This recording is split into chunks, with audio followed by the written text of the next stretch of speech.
ketika Umar bin Khattab melakukan ekspansi jazirah Islam sampai ke barat sana, yaitu kawasan Persia.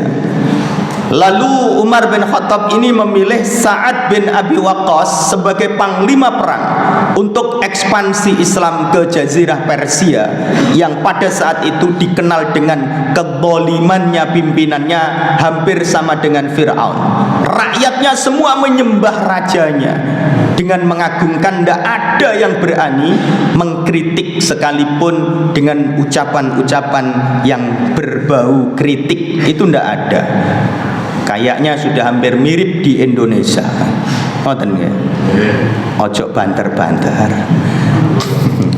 Jadi hampir semua yang mengkritik sekarang pasti akan jadi korban politiknya.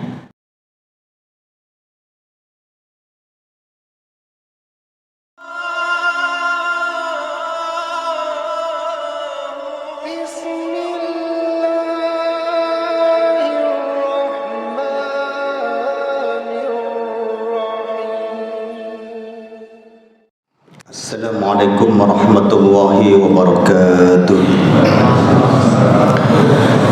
Alhamdulillahi haqqa hamdih wa nashkurullaha haqqa syukrih.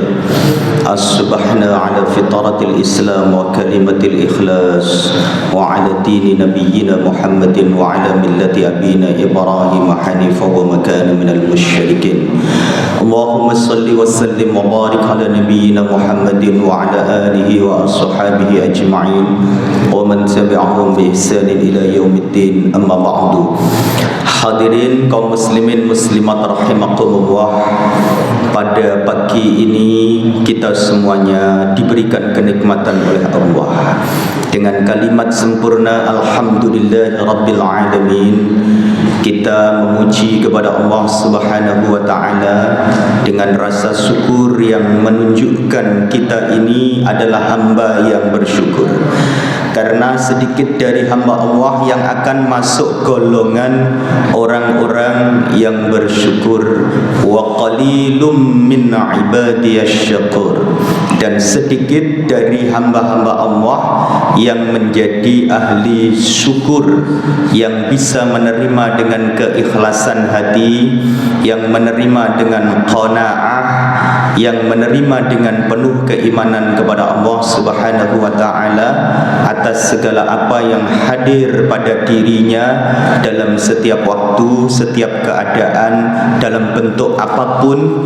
Yang ini adalah bagian dari apa yang harus kita upayakan agar menjadi orang-orang yang ahli syukur kepada Allah Subhanahu wa taala.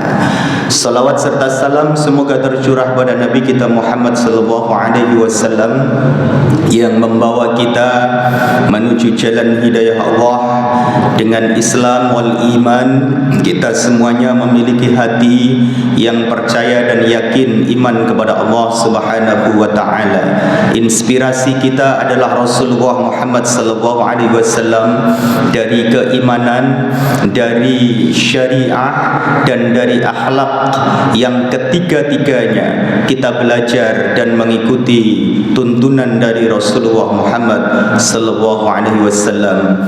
Untuk itu di setiap waktu kita diperintahkan oleh Allah, ya ayyuhalladzina amanu sallu alaihi wasallimu taslima. Kita menyampaikan salawat kepada Nabi untuk keselamatan dan kesejahteraan Rasulullah, yang ini semua menjadi perintah untuk kita umatnya, umat Rasulullah. Kaum muslimin muslimat jamaah rahimakumullah, sudah lama tidak ketemu jenengan di masjid ini. Ketemunya di bulan puasa. Nampaknya wajah jenengan sudah kelihatan makin tua dari hari-hari kemarin saya ketemu. Ya, Kiai Badarman ini alhamdulillah sehat, tapi juga sudah nampak lebih tua dari bertemu dengan saya yang lalu. Leres nih. Iya, kalau ada yang bilang apa awet muda, wah itu tidak jujur. Yang jujur itu adalah tambah tua. Tetapi wajah-wajah ini wajah yang penuh dengan keimanan, menyinarkan keimanan, dan itu adalah wujuhu yawma idzim musfirah. Wajahnya orang-orang calon penghuni surga yang wajahnya ini sumringah. Bahkan nanti dalam perjalanannya dhahikatum mustabsirah, yang perjalanannya menuju surganya Allah itu wajah-wajah yang ceria ini dengan penuh canda tawa karena sudah menggapai pribadi yang benar-benar merdeka. Orang yang merdeka secara hakikat adalah yang tidak merasa tertindas, baik secara fisik maupun secara psikologis. Yang masih merasa tertindas itu berarti belum merdeka. Kemarin 17 Agustus kita semuanya merayakan kemerdekaan Republik Indonesia. 79 tahun kita sudah merdeka. Refleksinya adalah apakah secara pribadi, secara bangsa, secara komunitas sebagai masyarakat Indonesia, apakah kita masih merasa tertindas hati kita, pikiran kita, dan psikologi kita? Itu yang menjadi pertanyaan kita. Tetapi kalau sudah calon-calon penghuni surga yang digambarkan dhahikatum mustabsirah, itu mereka sudah benar-benar merdeka karena pertanggungjawabannya di muka bumi telah selesai di yaumul hisab. Mereka kemudian dipersilahkan menuju surganya Allah, dan itulah kemerdekaan yang ingin kita capai bersama. Tetapi para jamaah sekalian, sebelum sampai di sana, kita sekarang ini masih hidup dalam konteks dunia, yang kita harus membebaskan pikiran kita, hati kita, raga dan fisik kita ini dari berbagai macam bentuk penindasan. Orang yang merasa tertindas itu berarti dia ini punya rasa takut yang lebih gitu. Kemudian kreativitasnya itu menjadi tidak muncul karena kekhawatiran, karena ketakutan yang ada.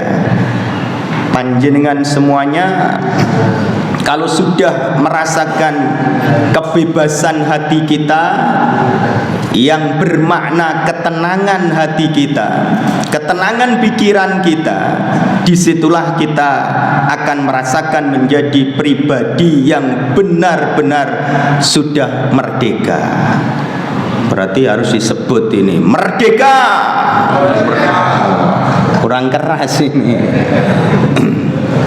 Semangatnya mumpung masih Agustusan, dan ini penting untuk kita laksanakan. Hadirin jamaah yang dimuliakan Allah, kemerdekaan ini pasti diawali dari sebuah perjuangan. Semua orang yang mendapatkan kemerdekaan itu pasti diawali dengan proses perjuangan. Yang perjuangan itu nanti akan menghasilkan kemerdekaan diri.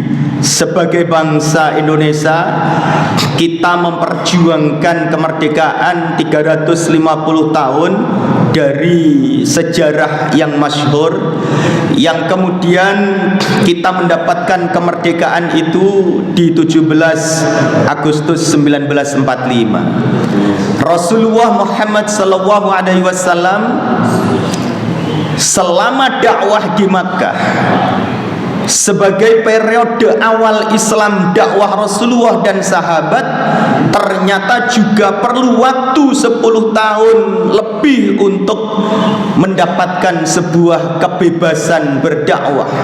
Ketika hijrah ke Madinah, kemudian Rasulullah baru mendapatkan nuansa dakwah yang tidak penuh dengan intimidasi, tidak penuh dengan tantangan, yang kemudian ketika di Madinah lah Rasulullah bisa mengajarkan Islam dengan dengan lebih sempurna, yang kemudian kita mengenal dengan Madinatul Munawwarah sebagai konsep dalam tatanan hidup manusia yang mencerminkan kota yang bersinar dengan sinar cahaya Allah Subhanahu wa ta'ala. Dan bahkan ketika perjuangan Rasulullah mengalami tantangan-tantangan, semua sahabat pun merasakan disitulah nilai perjuangan itu ada.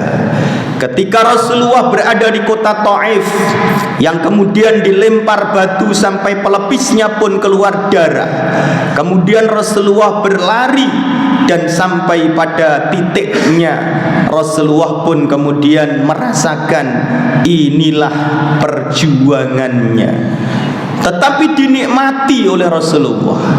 Bahkan ketika malaikat penjaga gunung yang akan melakukan eksekusi, gunung dibawa untuk menutupi seluruh masyarakat Taif, Rasulullah pun menolaknya, tidak berdoa untuk diberikan, diizinkan untuk mencelakai orang-orang Taif, karena Rasulullah meyakini di hari-hari berikutnya akan ada keturunan mimbutuni ummahatikum mala yusyriku bihi syai'a, yang di kemudian hari mereka akan dikeluarkan orang-orang yang tidak mensekutukan kepada Allah Subhanahu wa ta'ala. Berarti para jamaah sekalian, yakin kita ini punya mindset, punya pola pikir bahwa semua proses kehidupan kita ini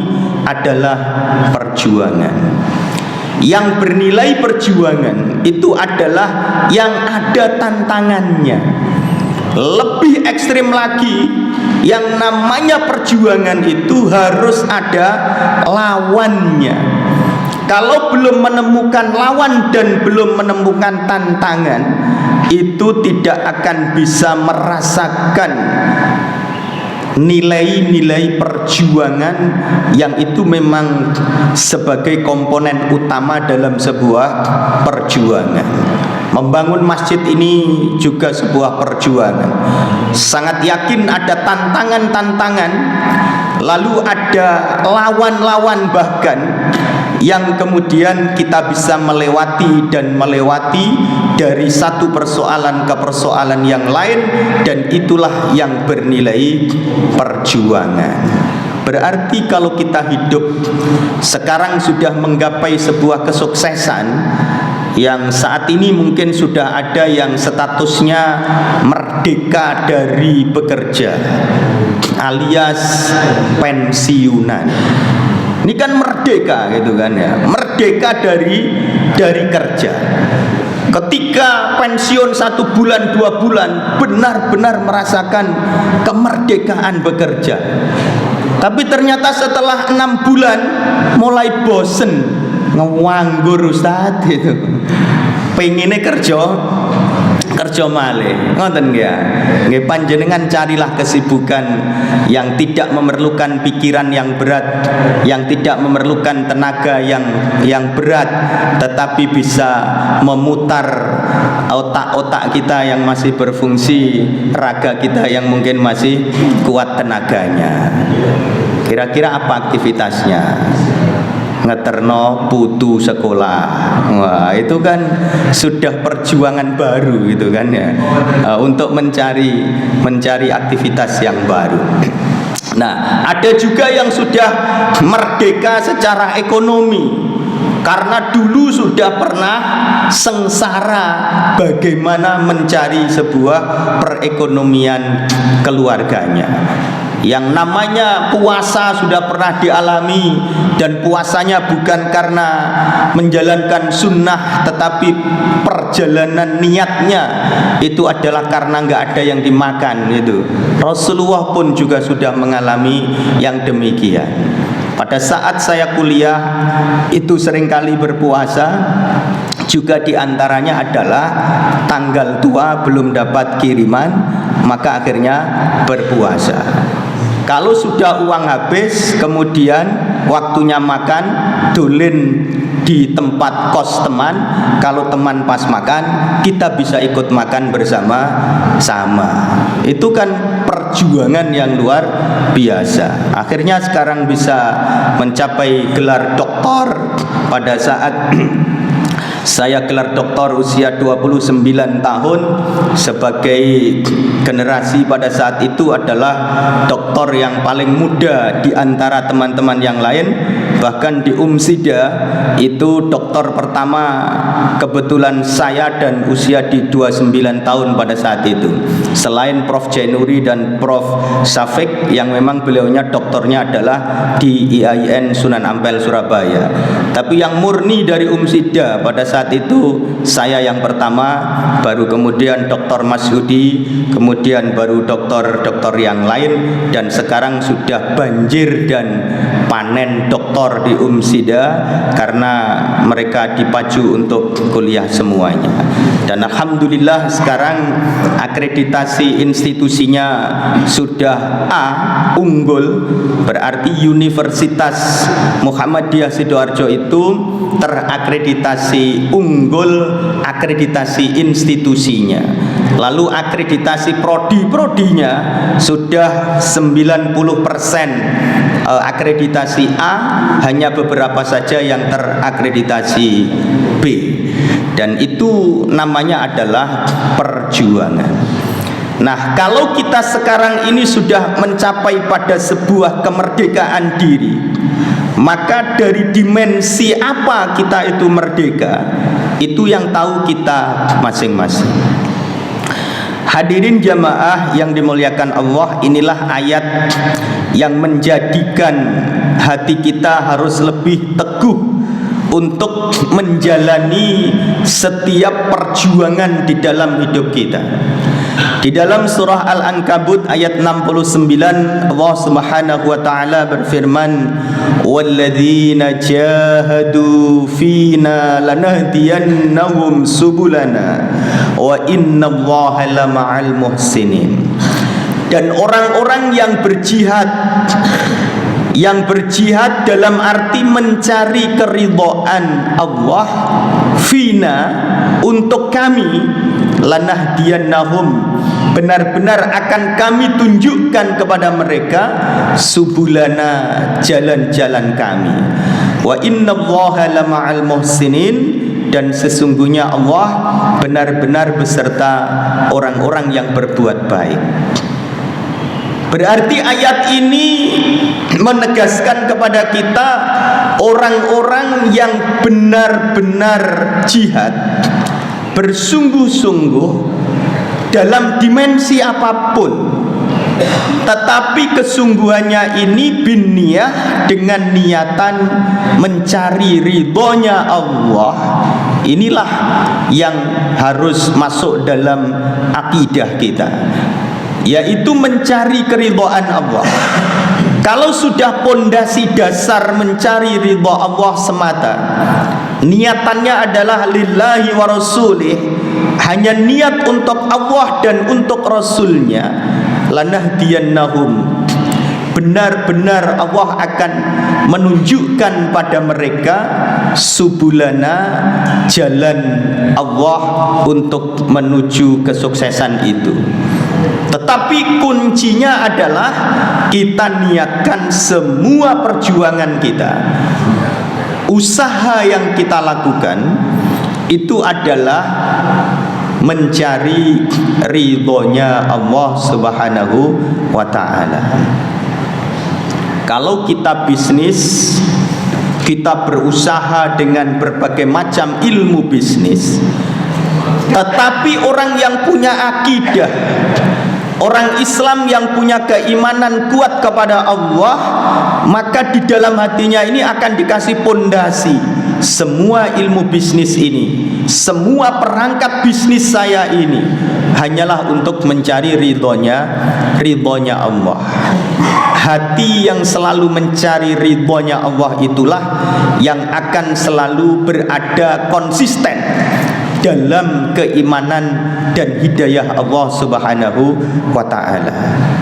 Nah, kalau sudah pondasi ini Value system yang ada di dalam setiap usaha kita adalah mencari ridhonya Allah, baru kita kemudian yakin, wa haqqul yakin, Allah akan lanahdiyannahum, memberikan jalan kesuksesan bagi kita. Jalannya itu pasti akan ada saja.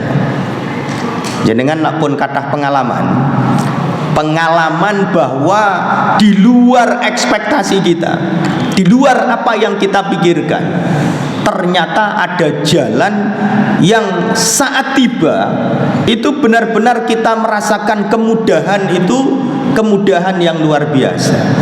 Yang orang beriman akan sangat yakin kalau ini tidak biadillah, tidak dengan campur tangan Allah, maka kita ini sebenarnya tidak akan bisa melakukan itu semuanya.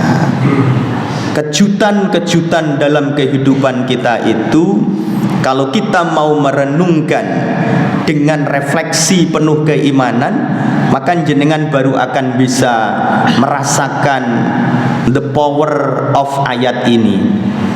Ya, kalau kita merasakan dengan refleksi mendalam, kita baru akan merasakan kebenaran dari ayat ini, yaitu kita merenungkan kejutan-kejutan sukses, lompatan-lompatan yang kita tidak pernah pikirkan, tetapi dihadirkan oleh Allah dalam kehidupan dan diri kita masing-masing. Saya sangat yakin panjenengan pun sudah pernah merasakan ini, tinggal menambah untuk merenungkannya saja. Jane jenengan niki lak nggih tiyang duwe desa ngoten nggih. Nggih. Menurut ceritanya jenengan niki tiyang duwe desa. Kados kula. Kula kan asli Taliban, tanggal lahir Tuban. Kiai Haji Badarman Ngawi, leres ustadznya. Terus yang lain mana? Nganjuk nggih. Ini santri saya ini Pacitan, Deweso malan nggih ya. Pacitan, Deweso. Tapi ketika sekarang dia di sini, 10 tahun mendatang, mungkin 15 tahun mendatang, dia akan menjadi orang-orang yang sukses dan berada di kota besar, dan mereka berdakwah dengan ilmunya. Itu kan sesuatu yang tidak pernah dipikirkan, tetapi jenengan mendapatkan kesuksesan itu. Berarti fa innal umura kullaha biyadillah, segala perkara yang hadir pada diri kita itu yakin, wa haqqul yakin, atas campur tangannya Allah Subhanahu wa taala, dan itu pembuktian lanahdiyannahum subulana, yaitu petunjuk jalan Allah yang karena kita menggapainya itu dengan proses perjuangan fina, mencari keridhoannya Allah Subhanahu wa taala.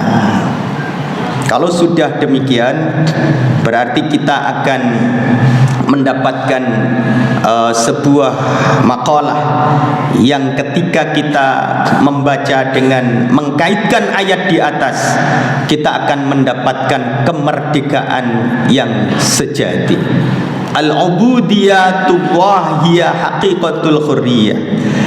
Kalau kita menyembah kepada Allah dengan penyembahan yang sempurna, maka kita akan mendapatkan hakikat dari kemerdekaan kita. Pribadi kita sebagai hamba itu akan merdeka ketika rasa ragu hidup ini hilang, rasa galau dalam memikirkan duniawi itu hilang. Ketika kita sujud, ketika kita rukuk, kemudian kita beribadah, menyembah kepada Allah dengan khusyuk, disitulah puncak pengabdian kita kepada Allah, dan panjenengan akan merasakan haqiqatul hurriyah, mendapatkan hakikat dari kemerdekaan itu. Kalau panjenengan sudah tahajud jam 3 malam, sepertiga malam terakhir, lalu berzikir dengan begitu hening, begitu khusyuk, kira-kira panjenengan merasakankah kemerdekaan diri kita sebagai manusia? Kalau yang sudah merasakan sampai demikian, berarti jenengan telah merasakan ladzatus shalah, ladzatul ibadah, merasakan lezatnya salat dan lezatnya kita ibadah kepada Allah. Saat merasakan itulah berarti jenengan merasakan hakikat dari kemerdekaan diri kita. Jika panjenengan sedang perjalanan umrah atau perjalanan haji, kira-kira yang jenengan rasakan apa di sana? Ya di antaranya adalah merdeka, gitu kan. Merdeka dari pekerjaan, merdeka dari urusan duniawiyah yang ada di hati kita dan seluruh aktivitas kita itu hanyalah sholat, ibadah, lalu ditutup dengan shopping, golek oleh-oleh. Kan ngoten. Tapi 2 hari sebelum pulang itu udah mulai resah lagi. Mulai resah, ya Allah, rong dinong kas pemulih, mari ngono kerja maneh mulai isuk ngantek bengi dan seterusnya.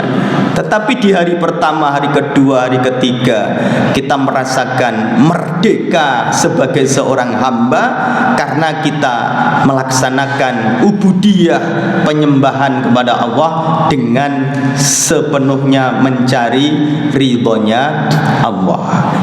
Yang pengen mengulang kemerdekaan itu berarti perlu segera untuk kembali ngecas batinnya, hadir di Madinah dan Makkah.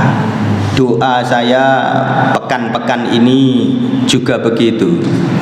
Doa saya, ya Allah, minyak wangi kula pun telas, ya Allah.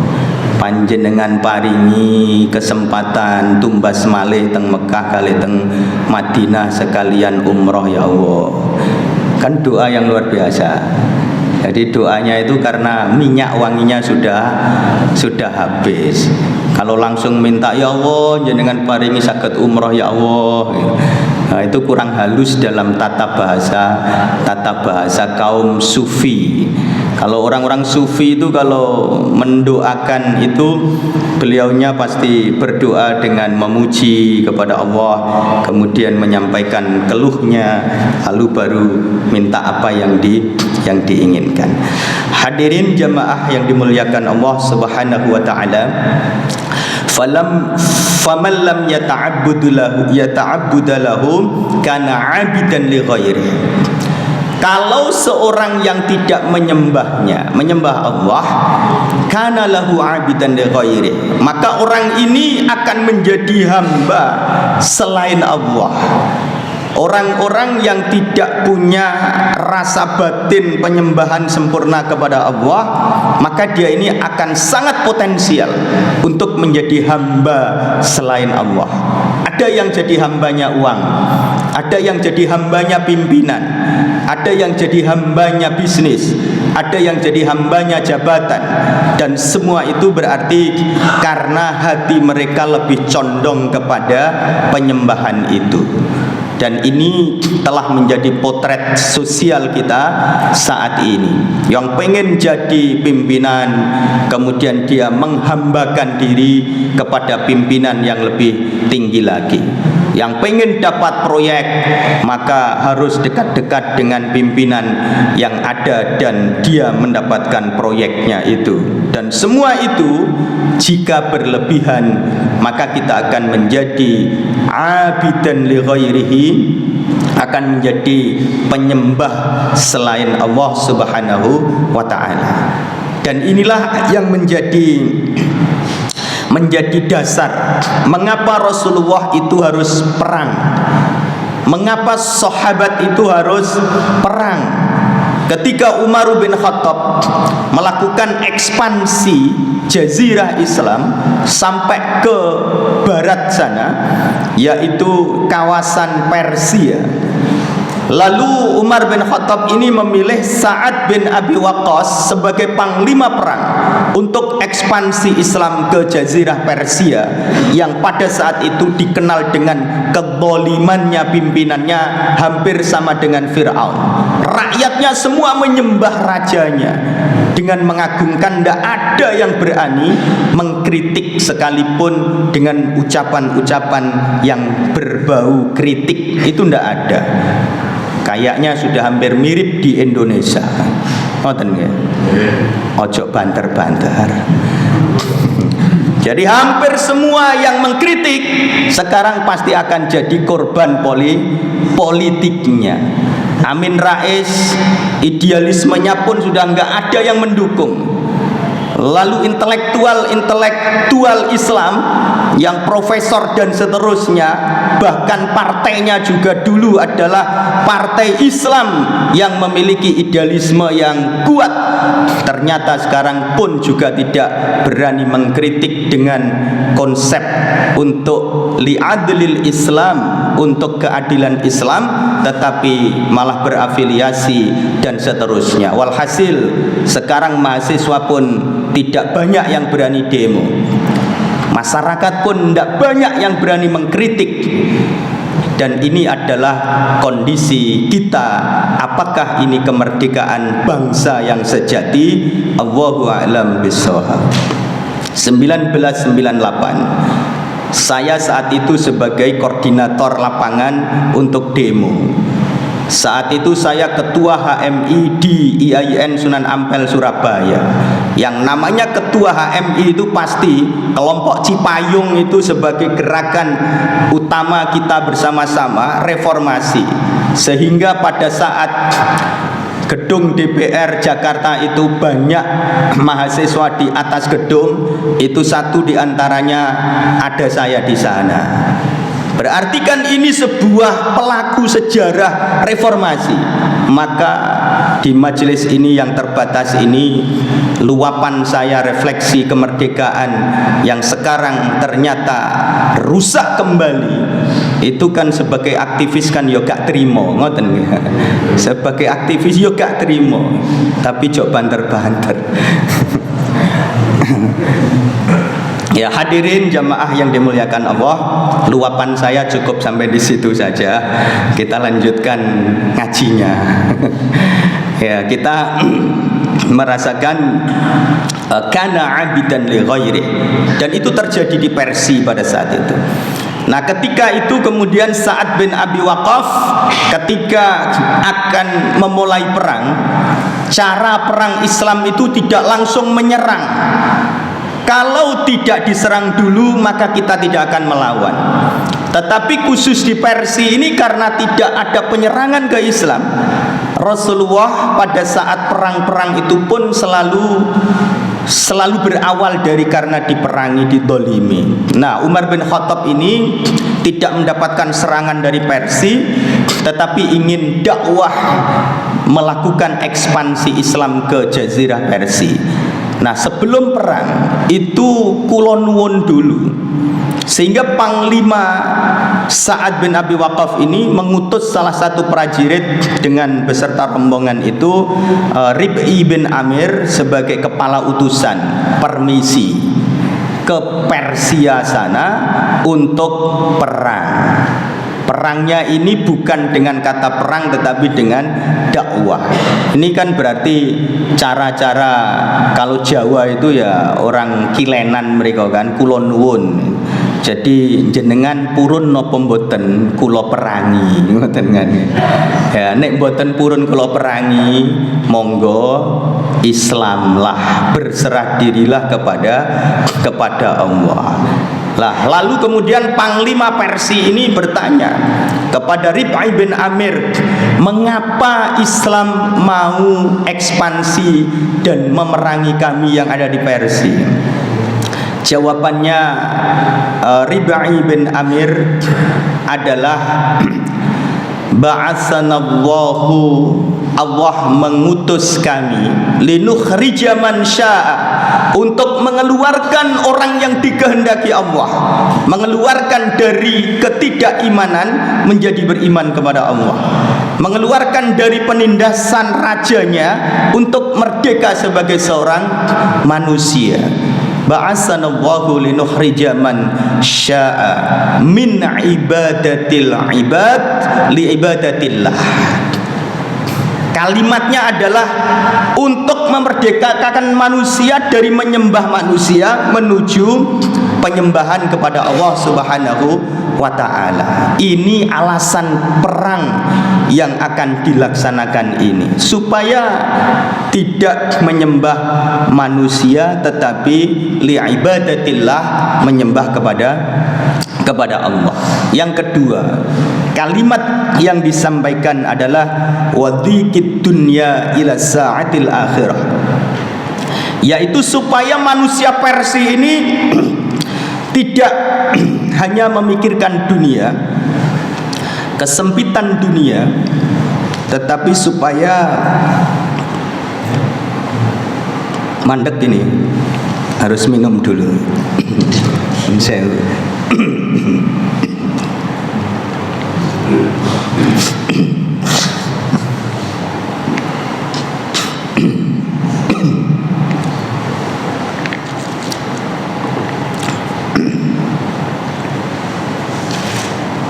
Musimnya